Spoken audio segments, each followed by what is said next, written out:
mau bacora minta surga, bahasa ingat kak Jubata. Harus.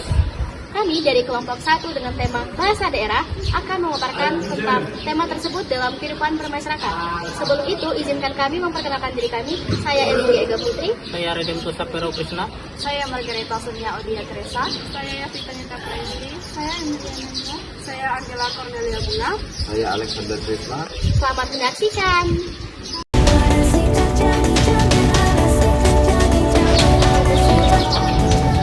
Bahasa daerah merupakan suatu bahasa yang digunakan oleh masyarakat dari satu suku di suatu daerah untuk melakukan sarana komunikasi. Bahasa daerah sendiri awal mulanya terbentuk dari bahasa Austronesia yang terjadi sudah ribuan tahun lalu. Bahasa daerah juga banyak mengadopsi bahasa luar seperti bahasa Eropa, bahasa Belanda, dan juga bahasa lokal masyarakat Nusantara yaitu bahasa Melayu. Para pemimpin bangsa lewat Kongres Pemuda tanggal 24 Oktober 1928 merumuskan bahasa persatuan yang bisa dipakai oleh semua masyarakat Indonesia, yaitu bahasa Indonesia yang banyak diadopsi oleh bahasa Melayu. Sekian penjelasan saya tentang pengantar bahasa daerah. Terima kasih.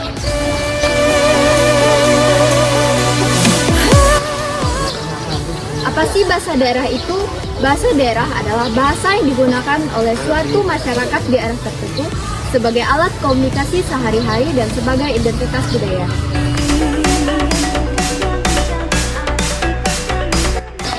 Apa sih fungsi dan peran bahasa daerah dalam kehidupan sehari-hari?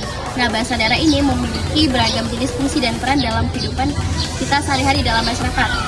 Selain sebagai alat komunikasi, bahasa daerah ini juga menjadi penjaga tradisi. Terus ada sarana identitas budaya serta media ekspresi seni. Nah, bahasa daerah ini juga memainkan peran penting dalam pemeliharaan pengetahuan di suatu daerah. Contohnya tradisi lisan dan cerita rakyat.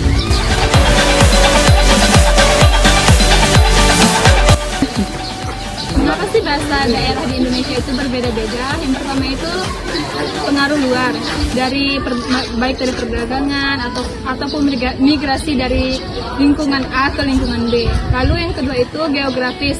Di Indonesia itu terdiri dari ribuan pulau dengan kondisi lingkungan yang berbeda-beda. Maka dari situ suku dan bahasa di daerah itu berbeda-beda.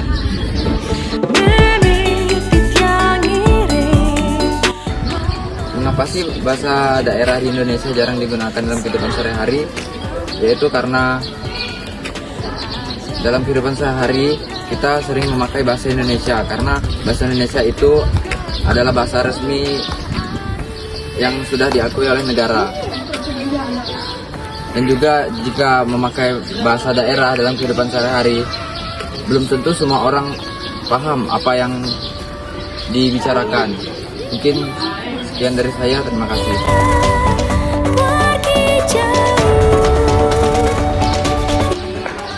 Di sini saya akan membahas bahasa daerah saya sendiri, yaitu bahasa Iban. Contohnya bahasa Iban Aramakai. Dalam bahasa Indonesia, ayo makan.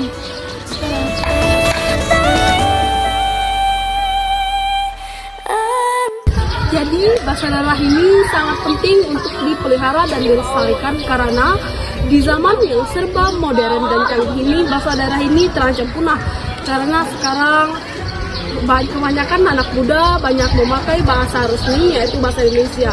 Bahasa daerah juga tidak bisa digunakan dalam kehidupan kita bersosialisasi dalam masyarakat umum, karena tentunya bahasa daerah di setiap masyarakat itu, setiap orang itu berbeda-beda. Jadi intinya kita harus menjaga dan melestarikan bahasa daerah kita dengan dimanapun, di lingkungan sekolah, keluarga, dan masyarakat. Contohnya, kita harus bisa menyesuaikan diri. Jika dengan teman yang tidak berasal dari satu daerah kita berbicara kepada teman itu menggunakan bahasa daerah kita masing-masing, menggunakan bahasa Indonesia. Jika kita dengan orang tua yang dari daerah kita menggunakan bahasa daerah kita. Oke, mungkin sekian dari saya. Sekian, terima kasih.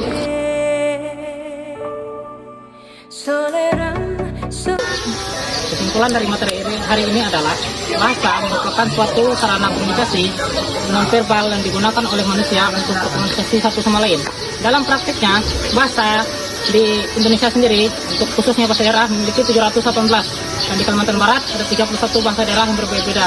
Setiap kabupaten memiliki bahasa daerah yang berbeda, tergantung dari suku Dayaknya masing suku di suku daerah tersebut. Misalnya di Kabupaten Sintang, antara suku Dayak Udanom di Sarawak Ambalau berbeda dengan suku Dayak Tungau yang ada di Kecamatan Kutungo Tengah dan Dayak Desa yang ada di Kecamatan Kulang Permai. Namun perbedaan itu tidak menjadi halangan untuk kita bersatu dalam membangun bangsa.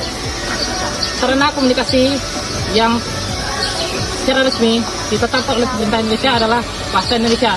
Bahasa Indonesia sendiri mengalami proses perjalanan panjang dalam penyusunannya, di mana awal mula bahasa ini terbentuk dari gabungan antar bahasa Melayu yang disahkan pada tanggal 28 Oktober 1918 pada Kongres Pemuda di.